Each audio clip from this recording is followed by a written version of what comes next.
대장장이 마을에서의 사투 이후 태양빛을 극복한 네즈코의 존재를 알게 된 키부체지 무자는 비파녀 나키메를 통해 귀살대와의 전면전을 준비하게 되고 이제 병으로 수명이 얼마 남지 않은 귀살대의 당주 우부야시키 카가야는 이에 대비한 계획을 세우게 됩니다. 鬼物児無惨何としてもお前を倒すお前は必ず私たちが 반점을 발현한 무이치로와 미츠리의 반점 발현 조건을 다른 지주들과 공유하기 위해 카가야를 대신해서 아마네가 긴급 조합 회의를 열게 되었고 이에 무이치로는 반점을 발현하기 위한 조건이 심박수 200에 체온이 39도가 돼야 할 것이라고 교시해 주었죠. 아마네는 반점을 발현한 자는 그 누구도 예외 없이 점점이라고 의미심장한 말을 남기며 긴급 조합 회의는 끝나고 암주 히메지마 교메이는 지주들에게 귀살대 합동 강화 훈련을 제안하게 됩니다. 네즈코의 태양 극복 이후 도깨비들의 출몰이 멈춰져 폭풍 전야와 같은 상태였기에 주들은 훈련에 몰두할 수 있었고 모든 귀살대원들은 주를 순서대로 찾아다니며 훈련하게 됩니다. 각각의 주들이 맡은 훈련 내용은 음주는 기초 체력 향상, 연주는 지옥의 유연성, 하주는 고속 이동 훈련, 사주는 검술 교정, 풍주는 무한 타격 훈련, 암주는 근육 강화 훈련을 맡았습니다. 이 과정에서 토미오카 기유는 자신이 귀살대의 수주로서 걸맞지 않다며 방황하기도 했으나 카가야의 편지로 기유의 멘탈 케어를 부탁받은 탄지로에게 깨달음을 얻어 마음을 다잡기도 하고 충주 코초 시노부는 언니 카나이를 죽인 도깨비를 상대할 계획을 카나오와 세웁니다. 한편 게냐는 과거의 일을 사네미에게 사과하려 했으나 사네미는 아무래도 상관없다며 꺼지라고 말했고 이에 게냐가 도깨비까지 먹어가며 싸워왔다고 말하자 사네미는 게냐가 귀살대를 그만두지 않겠다면 재기불능 상태로 만들겠다며 이를 막는 탄지로와 난투극이 벌어지기도 합니다. 탄지로 일행은 지주들의 훈련을 각자의 성격대로 임하게 됩니다. 탄지로는 성실하게 수행하며 클리어하고 이노스케는 이에 질 수 없다며 따라가고 제니치는 꽥꽥대며 시끄럽게 불평해댔죠. 탄지로와 이노스케가 암주의 훈련인 바위로 움직이는 것에 성공해 제니치만 남은 상황에서 제니치는 잭타로를 통해 한 통의 편지를 받게 됩니다. 교메이의 훈련을 완료한 탄지로는 아직 바위로 움직이지 못한 제니치가 걱정되어 다가가 도와주겠다고 말했으나 제니치는 자신이 반드시 하지 않으면 안 되는 일이 확실해졌다며 탄지로의 도움을 거절하고 예전의 모습과는 다른 비장한 각오를 보여주었죠. 한편 기유와 대련 중이던 사네미는 자신이 좋아하는 팥떡 얘기를 하는 탄지로의 드립에 자리를 피하는데 수풀에서 부스럭거리는 움직임을 감지해 손으로 낚아챕니다. 그것은 나키메의 눈분신이었고 이미 무잔 측은 귀살대 대부분의 위치와 귀살대의 당주 우보야시키 카가야에 거쳐도 파악을 끝낸 상태였습니다. 같은 시각 키부츠지 무자는 카가야의 숨통을 자신의 손으로 끊기 위해 찾아와 있었죠. 금방이라도 불면 꺼질 것 같은 촛불과 같은 모습의 카가야를 본 무자는 그와 대화를 나누게 됩니다.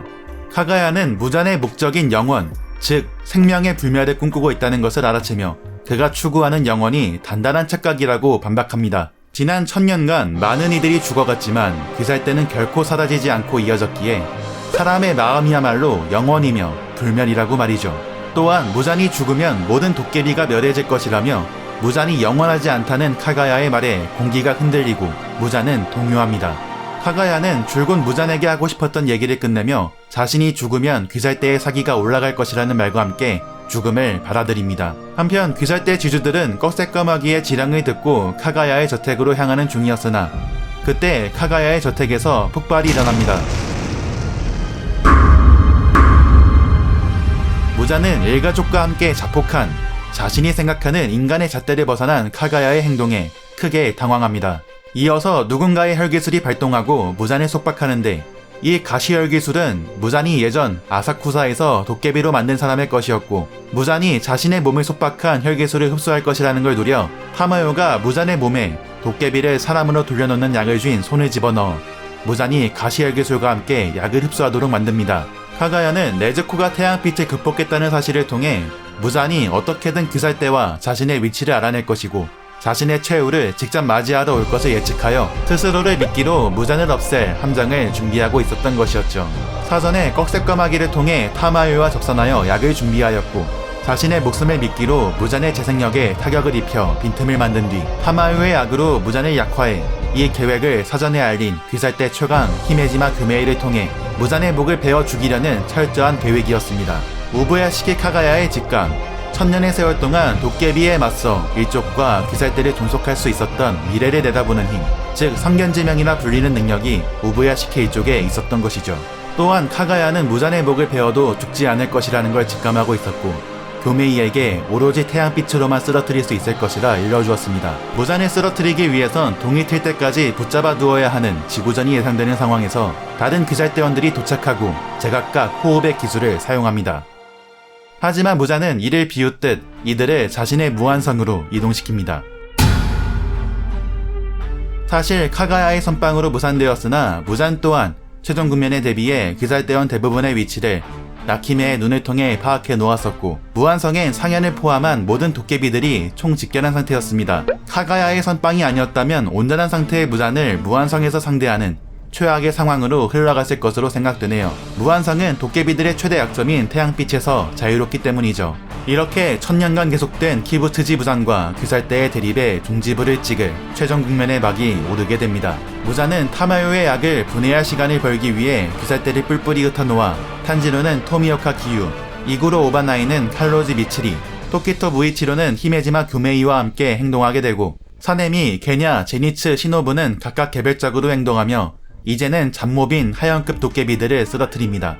여기서 귀가 밝은 제니츠는 누군가를 절대로 용서하지 못한다며 자신이 반드시 하지 않으면 안 되는 일을 하기 위해 녀석의 소리를 감지하고 달려나갑니다. 시노부도 피냄새를 느끼고 문을 열었는데 운명의 장난인지 언니 카나에가 죽어가며 말해주었던 머리에 피를 뒤집어 쓴 듯한 모습에 자신의 원수 상현이 도우마와 만나게 됩니다. 도우마는 자신이 인간을 먹어주는 이유를 말합니다. 사람은 누구나 죽는 걸 무서워하기 때문에 신자들의 피와 살을 취함으로써 자신과 함께 영원한 시간을 살아가도록 인도하고 구원하는 것이라 여기고 있었고 시노부는 그의 말에 역겨움을 느낍니다. 시노부는 그에게 분노하며 자신이 입고 있는 하오리를 본 적 없는지 물어보았고 도우마는 확실히 기억하고 있었습니다. 꽃의 호흡을 사용하는 자이고 동이 트는 바람에 제대로 먹어주고 싶었는데 라고 도우마의 말이 끝나기도 전에 시노부의 칼끝이 그의 눈을 찌릅니다. 도우마는 혈기술 연리버듬을 사용하며 거리를 벌렸고 찌르기로는 목을 베어 자신을 죽일 수 없다며 도발하였으나 시노부의 독은 이미 주입되었고 도우마는 피를 토하며 쓰러집니다. 하지만 역시 상현 2의 도깨비답게 규타로가 보여준 것처럼 독을 순식간에 분해해냈고 시노부가 5가지의 독조합을 모두 사용하였으나 전부 통하지 않았습니다. 그리고 이전에 도우마가 사용한 혈기술의 냉기를 마신 시노부는 폐가 괴사 상태에 이르게 되고 도우마의 일격에 쇄골과 폐, 갈비뼈가 잘려나갑니다. 시노부는 도우마의 압도적인 강함에 주저앉아 포기하려 할 때 카나에의 환영이 나타나 이기겠다고 결심했다면 반드시 이기라며 카나오와의 약속을 상기시킵니다. 이에 마음을 다잡은 시노부는 도우마의 목에 직접 독을 주입하고자 벌레의 호흡, 진의 줌을 사용하여 순간 도우마가 예측하지 못할 움직임을 보였고 일륜도의 칼끝이 도우마의 목을 관통합니다. 하지만 목에 독을 직접 주입하였음에도 도우마에겐 통하지 않았죠. 도우마는 시노부가 신체적으로 다른 이들보다 작은 몸임에도 이렇게까지 싸울 수 있는 투지를 보인 것에 자신이 먹을 만한 가치가 있다며 감동하였고 시노부가 도우마의 몸에 흡수되어 갈 때 카나오가 도착합니다. 카나오는 그 모습에 분노로 꽃의 호흡을 사용하며 달려들었지만 시노부가 도우마의 몸에 삼켜지는 것을 막을 수 없었고 도우마는 고급진 성찬이 꼬리를 물고 찾아온 것에 기뻐합니다. 한편 제니츠가 찾아간 곳은 한때 한 스승 아래 같은 검수를 배웠던 옛 사형 도깨비가 된 카이가쿠가 있었죠. 색타로가 제니츠에게 전해준 편지는 번개의 호흡 사용자에서 도깨비를 배출한 것에 지고로가 할복해서 죽었다는 내용을 담고 있었던 것으로 추정되네요. 제니츠는 자신의 은인이었던 지고로를 괴로움 속에서 죽게 만든 한때는 동경했던 카이가쿠를 용서할 수 없었고 그렇기에 카이가쿠를 쓰러뜨리는 것은 반드시 자신이 해야만 할 일이었습니다. 제니츠는 할아버지의 할복 사실을 말하며 분노했으나 카이가쿠는 자신이 알 게 뭐냐며 오히려 자신을 후계자로 삼지 않고 자신이 떨거지라 생각하는 제니츠와 공동 후계자라고 말한 빌어먹을 노망난 영감탱이가 고통 속에 죽었다는 말에 속이 다 후련하다고 말합니다. 이에 제니츠는 자신이 떨거지라면 너는 쓰레기라고 받아칩니다. 자신이 번개의 호흡을 1왕밖에 사용하지 못해서 떨거지라면 카이가쿠는 1왕 만에 사용하지 못하기 때문에 쓰레기라는 논리이죠. 카이가쿠는 제니츠의 말에 분노하여 번개의 호흡 제4형 원래를 사용해 공격해옵니다. 제니츠는 이것을 가뿐히 피하고 느려 쓰레기야 라고 한마디 해주며 처음으로 자신의 정신을 유지하며 싸우는 제니츠의 모습을 보여줍니다. 사실 카이가쿠는 일전에 상현일 코쿠시보와 전투를 벌였고 자신의 목숨을 구걸하였었습니다. 도깨비가 되어 큰 힘을 갖고 싶다는 카이가쿠의 말에 코코시보는 선뜻 피를 주었죠. 코코시보가 왜 카이가쿠를 죽이지 않고 피를 주었는지는 도깨비가 되고자 한 카이가쿠의 이유에서 옛날의 자신과 동질감을 느꼈을 것으로 보이네요. 이건 2부에서 카이가쿠는 코코시보의 강함에 비하면 성장한 제니츠를 잔챙이라 여겼고 혈기술에 더한 다양한 번개의 호흡으로 제니츠를 압박합니다.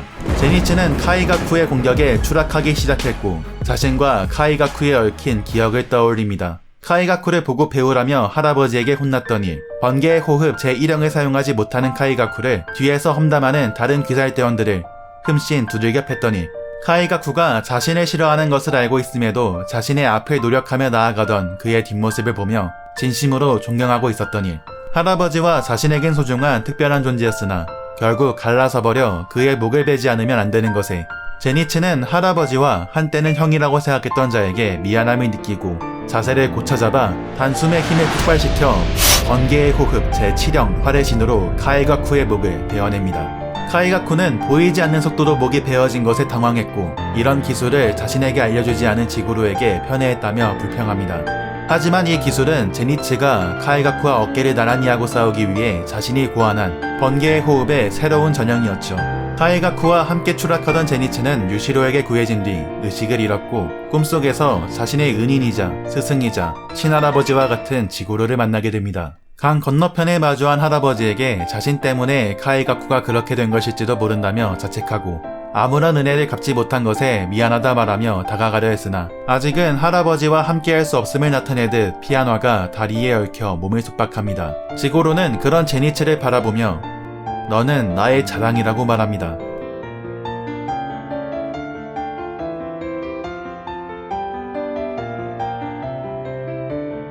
눈물을 흘리던 제니츠는 유시로의 응급처치를 받아 의식을 되찾고 다른 귀살대원들과 함께 행동하게 됩니다. 항상 자신을 특별하게 대우해주길 원했던 카이가쿠. 하지만 정작 자신은 몰랐습니다. 자신을 가장 특별하게 생각해주던 존재가 제니츠와 지고로였음을 말이죠. 같은 시가 카가야의 뒤를 이어 당주가 된 우부야 시게키리아는 꺽쇠까마귀를 통해 귀살대원들을 통솔하고 있었는데 탄지로는 시노부가 죽었다는 소식을 듣고 반드시 이기겠다 다짐하며 기유와 함께 무잔이 있는 곳을 찾고 있었죠. 그때 큰 굉음과 함께 엄청난 진동이 일어났고 자신이 맡아본 적 있는 도깨비의 냄새를 느낍니다. 자신의 눈앞에 렌고쿠 큐주로를 죽음에 이르게 한 상현 3 아카자가 나타난 것이죠. 아카자는 자신을 비겁하다 도발한 탄지로에 대한 분노로 탄지로는 큐주로를 죽게 만든 아카자에 대한 분노로 일시에 격돌합니다. 탄지로는 아카자의 주먹을 피하고 히노카미 카구라 화차를 사용해 아카자의 왼팔을 베어냅니다. 이어서 아카자의 오른손 공격이 들어왔으나 이마저도 피하고 환희동을 사용해 아카자의 얼굴을 베어냈죠. 토미오카 기유는 현저히 다듬어진 탄지로의 기술에서 그의 실력은 이제 주에 도달한다 해도 과언이 아니라 생각하였고 과거 네지코의 목숨을 구걸할 수밖에 없었던 모습에서 이제는 생명과 존엄을 빼앗기지 않기 위해 싸울 수 있게 된 것에 여러 감정이 오갑니다. 아카자 또한 쿄주로가 얘기했던 이 소녀는 약하지 않다며 모욕하지 말라고 했던 말이 옳았다는 것을 인정하고 경의를 표하며 술식을 전개합니다. 기유의 물의 호흡과 탄지로의 히노카미 카구라를 협공하며 아카자에게 대항했으나 아카자의 강함에는 미치지 못하였고 이런 와중에도 아카자는 토미오카 기유의 유려하게 잘 다듬어진 검술에 감탄하며 이름이 무엇이냐 관심을 가집니다. 아카자의 유섬군강에 벽에 처박히게 된 기유를 걱정하며 그의 이름을 부르는 탄지로의 말을 듣고 아카자는 그의 이름이 기유라는 것을 알게 되었고 아카자는 자신의 기술에 대항하여 좋은 동작을 보이는 탄지로의 모습에서 예전 바닥을 뒹굴었던 잡초에 불과했던 존재가 괄목할 만한 성장을 이뤄낸 것에 감탄하며 그렇기에 그날 밤 큐주로가 죽은 것이 잘된 일이라 말합니다. 큐주로를 모욕하고 약한 자가 도태되는 것은 자연의 섭리라는 아카자의 말에 탄지로는 분노했고 강한 자는 약한 자를 돕고 지키는 것 그리고 약한 자는 강해져서 또다시 자기보다 약한 자를 돕고 지키는 것이 자연의 섭리라는 큐주로와 같은 정신을 말하며 더 이상 아카자가 제멋대로 설치게 놔두지 않겠다 말합니다. 그런 탄지로의 모습에서 아카자는 그가 약해서 싫은 것이 아니라 탄지로가 가진 행동들이 까마득한 언제 어디선가 경험했던 누군가의 모습을 떠올리게 해서 불쾌감을 느끼게 한다는 것을 깨닫습니다. 처음에는 모두 주위의 도움을 받으며 익혀나가 강해져서 다음에는 네가 남을 도와주라는 자신의 어깨를 잡은 누군가의 가르침이 떠오르게 되죠. 아카자는 순간 그 팔을 뿌리쳤으나 탄지로의 눈엔 허공에 팔을 휘두른 것 같았습니다. 이어서 아카자는 역시나 불쾌하다며 진심으로 공격해오기 시작합니다. 확실히 강자의 반열에 오른 탄지로인데 강자만 보면 도깨비가 되라며 관심을 가졌던 아카자의 모습과 다른 행동을 보여주죠. 탄지로는 동장예지 능력으로 아카자의 공격을 잘 막아내도 엄청난 위력에 부상을 완전히 없앨 수 없었고 나침반처럼 정확하게 들어오는 아카자의 공격이 무엇에 반응해서 들어오는지 의문을 가지고 고난이 됩니다. 아카자는 탄지로의 원물을 손으로 잡아냈고 검을 부러뜨리려 합니다. 이에 박치기로 응수하고 훌륭한 박치기라며 아카자에게 칭찬까지 들었지만 검을 부러뜨리려는 손은 요지부동이었고 검이 부러지려는 찰나 기유의 검이 아카자의 팔을 베어냅니다. 잔잔한 물결 같던 기유는 아카자에 의해 벽에 처박혀 등짝이 맹렬하게 아픈 것에 열받았고 여지껏 본 적 없는 자신을 압도하는 강자와의 아슬아슬한 생명을 건 싸움에 닫혀있던 감각이 깨어나 곧 기유의 뺨에 반점이 발현되어 스피드가 향상됩니다. 그러나 곧 기유의 속도에 아카자가 적응하였고 애초에 목적이 무잔을 쓰러뜨리는 것에 있어 체력적으로 가는 것이 인간에게 불리하게 작용하였기에 탄지로는 이대로 시간이 끌린다면 모두가 죽게 될 것이라는 생각으로 조급해졌습니다. 그럼에도 침착하게 기유가 아카자와 맞서고 있는 사이 그의 약점을 파악하려 생각했고 과거 아카자가 쿄주로에게 말했던 툭이라는 단어와 이노스케가 말했던 살기를 담은 공격은 예민한 피부 감각으로 눈에 보이지 않는 것들을 감지할 수 있다는 것에 연관성을 찾아 아카자가 가진 싸움의 나침반의 원천은 툭이를 감지하는 것에 있다는 것을 알아냈죠.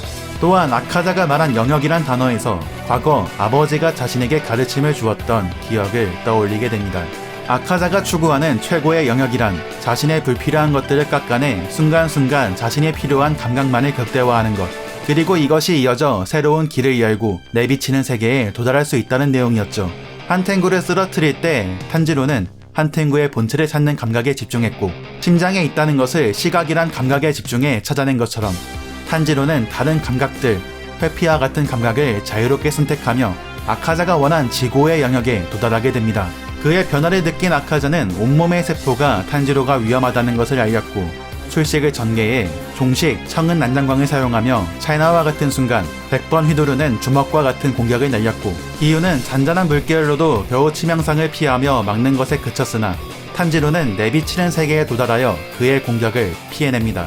아카자는 투기가 사라진 탄지로가 죽은 줄 알았고 기유에 집중하여 도깨비가 되라고 권합니다. 하지만 탄지로는 아카자의 등 뒤에 있었고 기유는 아카자가 눈치채지 못한 탄지로를 보고 아카자의 목을 베 천재이루의 기회라 생각했으나 탄지로는 큰 소리로 아카자에게 지금부터 네 목을 베겠다며 선전포고하였죠. 아카자는 화개살 나침으로 투기가 없어진 탄지로의 움직임을 감지하지 못해 당황하였고 탄지로는 아카자의 목을 히노카미카구라 사양 전신으로 베는 것에 성공합니다. 아카자는 탄지로가 단순히 투기를 없앤 것뿐 아니라 수백 년간 자신이 쌓아온 무술의 정수를 뛰어넘는 성장으로 자신을 정정당당하게 정면으로 분쇄한 것에 자신을 바라보는 미움도 분노도 살기도 투기도 없는 탄지로의 눈동자에서 그가 자신이 추구하던 최고의 영역인 무아의 경지에 도달해 있음을 느낍니다. 아카자는 누구보다 강해지길 원했고 패배를 인정하기 싫어 어떻게든 잘린 머리를 이어붙이려 했으나 기유의 칼이 아카자의 머리를 관통해 떨궜고 머리는 바스라져 사라집니다. 탄지로도 몸이 한계에 도달하여 온몸의 근육이 떨리기 시작했죠. 그러나 머리가 사라진 아카자의 몸은 붕괴되지 않았고 술식을 전개해 공격해옵니다. 탄지로는 아카자의 발차기에 벽에 처박혔고 아카자가 이전과 전혀 다른 무언가로 변화하려는 것을 느끼며 기절하게 됩니다. 기절한 탄지로를 끝장내려는 아카자의 몸뚱이에 맞서 기유가 탄지로를 지키기 위해 달려들었으나 막을 수 없어 쓰러졌고 아카자는 계속해서 탄지로에게 다가갑니다. 하지만 기유는 탄지로를 죽이려거든 자신을 먼저 쓰러뜨리라며 불굴의 정신을 보였고 아카자는 그의 모습에서 자신에게 가르침을 주었던 스승의 기억과 함께 이제 그만하라며 자신의 팔을 붙잡고 왜 그렇게 강해지고 싶은 건지 묻는 한 여자의 존재를 느끼며 자신이 강해져야만 했던 과거의 기억을 떠올리게 됩니다. 아카자는 인간이었을 적 하쿠지라는 이름으로 불렸고 병든 아버지의 병을 고치기 위해 소매치기를 하며 근근히 살아갔습니다. 그의 아버지는 자신 탓에 아들이 죄를 짓는 것이라며 스스로 목숨을 끊었고 하쿠지는 삶의 이유인 아버지를 잃은 것으로 가난한 자한테 불합리한 세상에 증오심을 가지고 깽판을 벌이게 됩니다. 그때 만나게 된 것이 소류라는 무쇠도장을 운영하던 그의 스승 케이조였습니다. 케이조에겐 코유키라는 딸이 하나 있었는데 그는 딸의 병간호를 하쿠지에게 맡기게 되죠. 소매치기의 형벌로 죄인의 문신이 새겨진 자신을 믿어주고 삶의 가르침을 준 케이조와 자신을 좋아해준 코유키, 두 사람의 존재로 하쿠지는 잃었던 삶의 목적이 그들을 지키는 것이 되었고, 그의 병간호로 점차 코유키의 몸이 좋아지자 케이조는 정성 어린 간호를 통해 하쿠지를 좋아하게 된 딸과 이어주어 도장을 하쿠지에게 물려주려고 하였죠. 하쿠지는 코유키에게 누구보다 강해져 평생을 지켜주겠노라 약속합니다. 하지만 하쿠지와의 대련에서 패배했던 인접검술 도장의 후계자는 이 소식을 듣자 정면에서 싸워서 이길 수 없어 우물에 독을 탔고, 마침 하쿠지가 아버지의 유언대로 앞으로 성실하게 살아갈 수 있게 되어 코유키와의 결혼에 대한 축원을 올리려 성묘하러 간 사이 케이조와 코유키는 이 물을 마셔 죽게 되었습니다. 이에 분노한 하쿠지는 맨손으로 단 혼자서 67명의 인접도장 문화생들을 죽였고, 공허함만이 남은 하쿠지에게 무잔이 찾아와 삶의 목적을 잃어버린 그를 도깨비로 만들어버려 아카자가 된 것이었습니다. 아카자가 약자를 싫어하는 이유, 정확히는 비겁한 약자를 싫어하는 이유는 그의 과거의 삶이 반영되었기 때문이었고, 탄지로에게 불쾌함을 느낀 이유는 케이조와 같이 행동하는 그의 모습에서 아버지를 비롯한 소중한 사람들을 반드시 지키겠다고 다짐하였으나 그것을 이루지 못한 자신이 비참하고 하찮게 생각하는 못난 자신의 과거를 떠올리게 했기 때문이었습니다. 하지만 도깨비가 되어 과거의 기억을 떠올린 현재, 죽어봤자 그 세 사람과 같은 곳으로 갈 수 없기에 아카자는 탄지로와 기유를 죽이기 위해 움직였고, 그 사이 기절했던 탄지로가 깨어났습니다. 아카자의 머리는 재생되기 시작해 무장과 같은 경지에 이르렀고, 자신을 막아서는 기유를 향해 파괴살 멸식을 사용하려 할 때 탄지로가 그를 막아서려 검을 들고 달려갑니다. 그러나 체력적 한계에 직면한 탄지로는 손에 힘이 빠져 그만 검을 놓치고 말았고, 그대로 탄지로의 주먹이 아카자의 얼굴을 강타합니다. 주먹으로는 아카자의 멸식을 막을 수 없기에 탄지로는 아카자가 쿄주로에게 사용했던 멸식을 끄집어내려는 모습에서 기요를 구하고자 다가갔고, 아카자의 사정거리에서 미처 벗어나지 못한 상황에 탄지로는 자신에게 미소 지은 뒤 스스로에게 멸식을 사용하는 아카자의 모습이 눈에 들어옵니다. 탄지로의 주먹이 아카자에게 닿았을 때 아카자는 아버지를 잃고 세상에 증오심을 가져 깽판을 벌였던 자신을 케이조가 새로 태어나라며 막아섰던 과거의 모습을 떠올렸는데, 케이조의 가르침이었던 다른 이들을 지키기 위한 주먹을 사람을 죽이는 것에 사용해 스승의 소중한 무술을 피로 물들이고, 또한 아버지의 유언도 지키지 못했던 과거에서 그때 자신이 진심으로 죽이고 싶었던 건 소중한 사람의 목숨도 그들의 의지도 아무것도 지키지 못한 자기 자신이었다는 것을 깨달은 행동이었죠. 탄지로는 그의 모습에서 일순 감사의 냄새를 느꼈고, 아카자는 계속해서 재생하려는 자신의 몸에 이제 됐다며 일전에 탄지로가 정정당당하게 자신의 목을 벤 것에 패배를 인정하고 지옥에 가고자 합니다. 그러자 아카자는 생전 병으로 고통받았으나 현재는 병이 다 나은 듯한 온화한 표정으로 자신을 바라봐주는 아버지와 만나게 되고, 자신을 걱정해준 아카자에게 괜찮다며 고맙다 말해주는 아버지에게 아버지의 유언을 지키지 못한 것에 무릎 꿇고 사죄하는 하쿠지의 모습으로 돌아옵니다. 그런 하쿠지에게 괜찮다며 네가 어떻게 변하든 아들은 아들이고 제자는 제자라고 말하는 케이조가 나타나 비록 천국에는 데려가 줄 수 없는 것에 씁쓸한 미소를 지어 보입니다. 그런 상황에서 무잔히 간섭해와 강함만을 추구하던 아카자의 모습을 끌어내지만 이내 자신이 평생을 지켜주겠다고 다짐했던 코유키가 나타나 고맙고 이걸로 충분하다며 아카자, 아니 하쿠지를 품에 안아주었고, 중요한 순간 곁을 지켜주지 못한 것에 미안하다 용서를 구하는 하쿠지에게 우리를 기억해내고 원래의 하쿠지로 돌아와 다행이라며 코유키가 기쁘게 맞아주는 것으로 아카자는 코유키와 함께 불꽃 속으로 사라지게 됩니다. 탄지로와 기유는 극심한 피로로 실신하게 되고 상현삼 격파 소식이 귀살대원들에게 전해지며 귀살대를 기다리는 코쿠시보와 카나오와 대치하던 도우마 또한 아카자의 죽음을 느낍니다. 자, 여기까지 귀멸의 칼날 최종 국면 일부로 귀살대 합동 강화 훈련부터 우부야시키 카가야의 큰 그림과 제니츠, 상현삼 아카자의 스토리라인까지 정리가 되었네요. 아카자가 도깨비임에도 왠지 마냥 미워할 수 없는 이유가 나왔죠. 인간이었을 적 모든 것이 불행했고 도깨비가 된 것도 스스로의 의지로 된 것이 아니었으며 그가 사용하던 기술 모양이 그가 사랑했던 코유키의 머리핀에서 따온 것이었고 도깨비 중 유일하게 인간 여자는 먹지 않겠다며 자신에게 거스리는 짓을 하면 다 죽여버리는 무잔에게 특혜 아닌 특혜를 받기도 했습니다. 또한 인간이었을 적 과거를 떠올린 아카자의 마지막이 다른 도깨비들과 다르게 도깨비로서가 아닌 인간이었을 적 무술인으로서 탄지로와의 대결에서의 패배를 인정하고 도깨비가 아닌 인간의 마음으로 스스로를 죽였다는 점에서 여운이 강하게 남을 수밖에 없는 도깨비인 것 같네요. 그리고 아카자가 바스라져 사라지는 순간 하코지가 코유키의 품에 안긴 상태에서 사라지는 것을 표현해 슬프고, 코유키가 하코지를 따라 지옥에서 함께하기로 했다는 것이 더 슬프네요. 다음 영상에선 상현 2에 맞선 카나오에 얽힌 시노부의 스토리라인과 상현 1 코쿠시보, 무이치로와 시나즈가와 형제에 관한 스토리라인이 정리가 될 것으로 보이는데, 다음 영상도 많이 기대해 주시기 바라며 구독과 좋아요, 알림 설정까지 눌러주시면 더욱 빠르게 영상을 보실 수 있습니다. うまい